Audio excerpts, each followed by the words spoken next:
deshacernos de todas las dudas que podemos llegar a tener sobre el coronavirus, y es por eso que el día de hoy tenemos al especialista, al doctor Carlos Dotres, nada más y nada menos, para resolver todas y cada una de nuestras cuestiones. Doctor, muy buenos días, ¿cómo está? Muy buenos días, muy buenos días para usted. Muy bien, la actualidad de salud hoy en el mundo es el tema del coronavirus, del nuevo coronavirus. Sí, así es. Es un virus que surge en China, en la ciudad de Wuhan. Ya se ha hablado de eso a finales de diciembre del año pasado. Es decir, prácticamente hace un mes. Sí. Que esto está evolucionando. Hoy amanecimos con la noticia de la Organización Mundial de la Salud, que la Organización Mundial de la Salud eleva a alta la amenaza internacional. Como alto riesgo ya, ¿no? Como alto riesgo desde el punto de vista internacional. Esta es la noticia, por ejemplo, se plantean 6.000 muertos.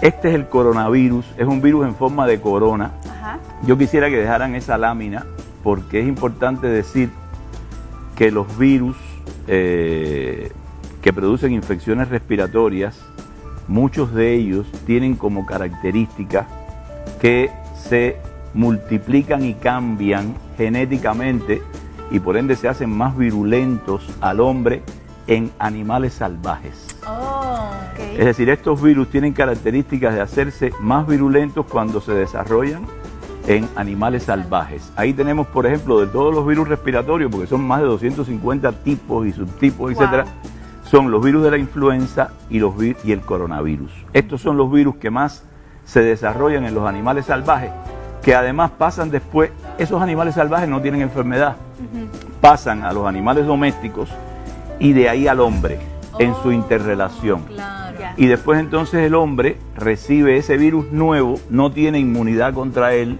y desarrolla una serie de manifestaciones clínicas que pueden llegar a enfermedades graves y muerte, como es el caso actual, y otros que ha habido. Por ejemplo, el coronavirus, hay una experiencia en el Medio Oriente, de 800 muertos por un virus que fue el síndrome respiratorio del Medio Oriente, por un coronavirus, en el año 2012. Después otro coronavirus se identificó por el síndrome respiratorio agudo severo, fundamentalmente transmitido por murciélagos. Sí, eso. Y a través de ese mecanismo, bueno, ahí hubo cerca de 650 muertos en China. Wow. Y ahora tenemos este nuevo coronavirus, que es el 2019, nuevo coronavirus, que se identifica que no hay inmunidad y que se dice que surge de un mercado de animales vivos, el consumo quizá de alguna de las carnes de animales, se habla del murciélago, se habla de la serpiente. Todavía eso no está bien claro, pero bueno, lo importante es que es un nuevo virus que pone en función al mundo entero.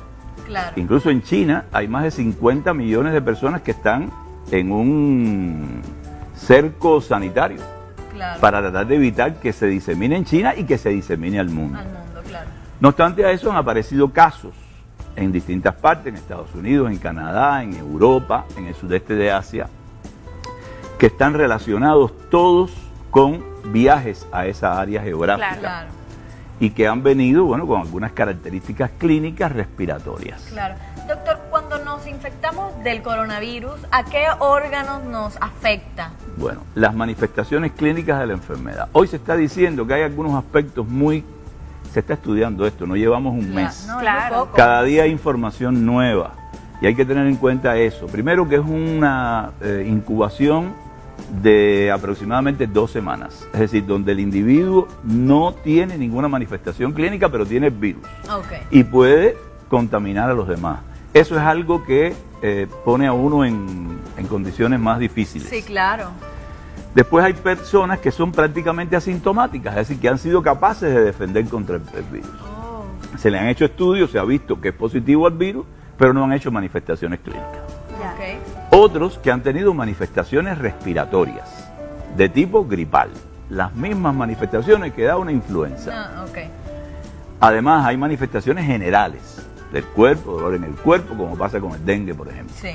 Hay otros que han tenido casos más graves, como esas radiografías que vimos anteriormente que pueden hacer neumonías graves.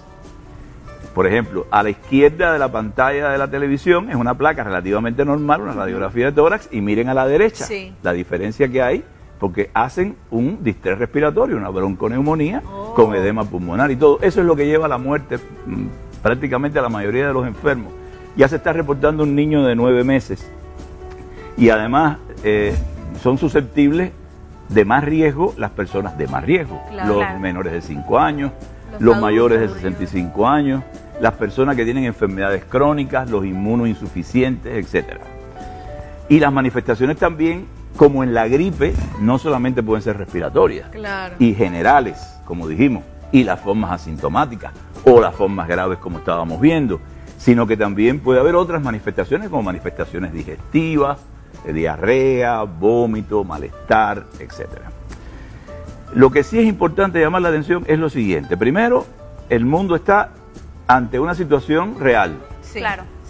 Está en vigilancia epidemiológica. Esta etapa de vigilancia epidemiológica lleva que toda persona que esté relacionada con el foco donde surgió la infección y tenga alguna de las manifestaciones clínicas debe ser examinado.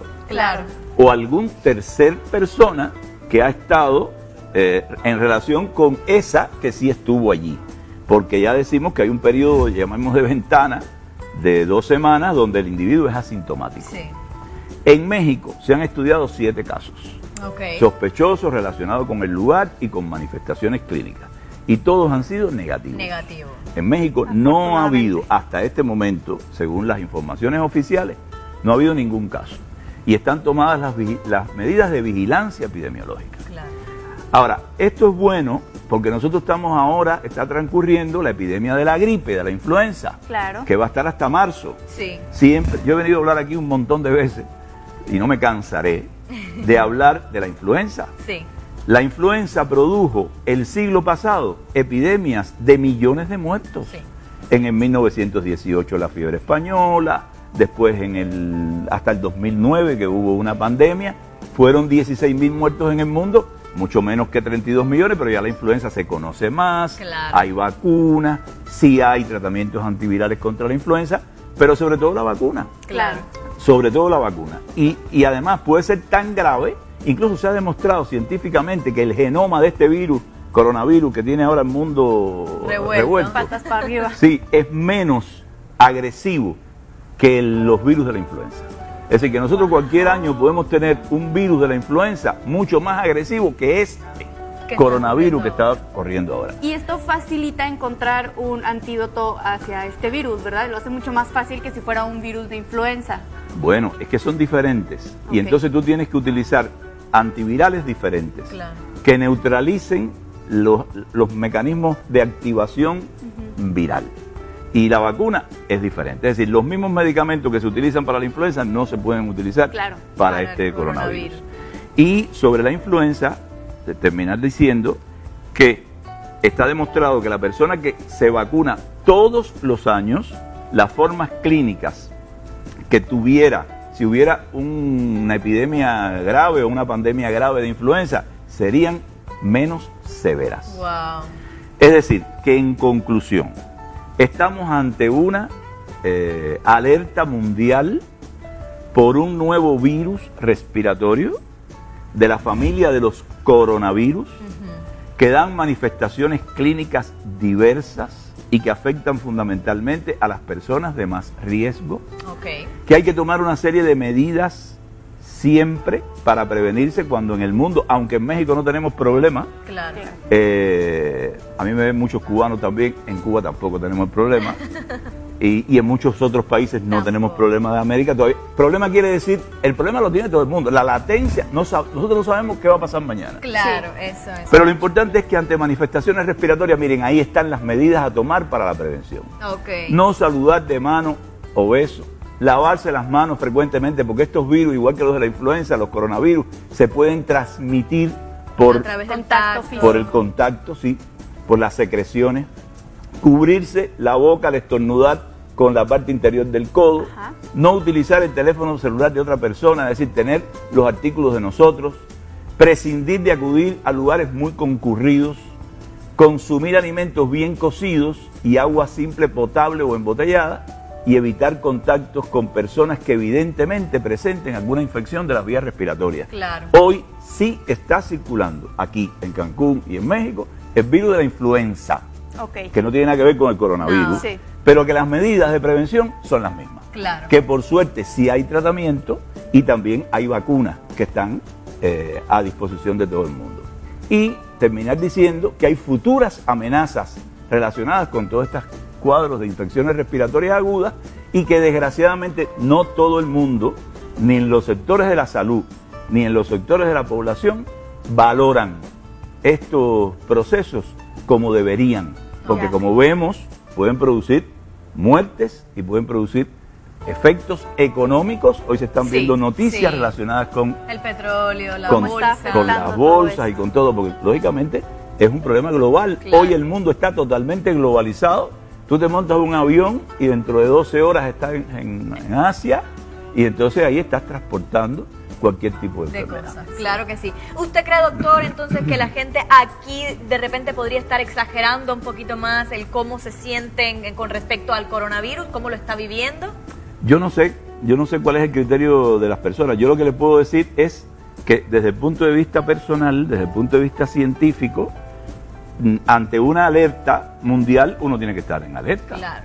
Pero no hay ninguna motivación para estar en una alarma, ni en Ok. una histeria, ni en un temor, porque no existe todavía esa posibilidad. Y cada día que pasa, a pesar de que aumenten allá donde están los contactos, los casos, cada día que pasa también hay más tiempo para tomar un grupo de medidas que están dentro de ese circuito de la vigilancia epidemiológica, del conocimiento, lo que la gente sí tiene que estar muy informada. Por eso es muy importante la decisión que ustedes tomaron en este Claro. programa de transmitir esto, Claro. que la gente esté informada de lo que está pasando, no multiplicar eso por gusto, no exagerar nada, porque no hay exageración posible, y estar al tanto de los partes, las noticias y las cosas que surgen y tomar las medidas necesarias. Así Y es. saber que sí circula un virus que no tiene nada que ver con este, pero que puede dar cuadros Síntomas iguales. muy parecidos. Y cuidado que un día menos pensado se producen algunos problemas con la influenza. Wow, pues interesantísimo tema, doctor. Muchísimas gracias. Muchas de nuestras preguntas ya quedaron bastante resueltas y estamos Así más es. tranquilos al respecto. Muy bien. Pues Doctor, nada. muchísimas gracias por estar aquí con Un nosotros. placer. Rapidísimo, ¿alguna red social, por favor, donde lo puedan encontrar? Sí, nosotros estamos en Facebook, estamos en Amecae, la página de Amecae. Y bueno, nada, estamos a la disposición.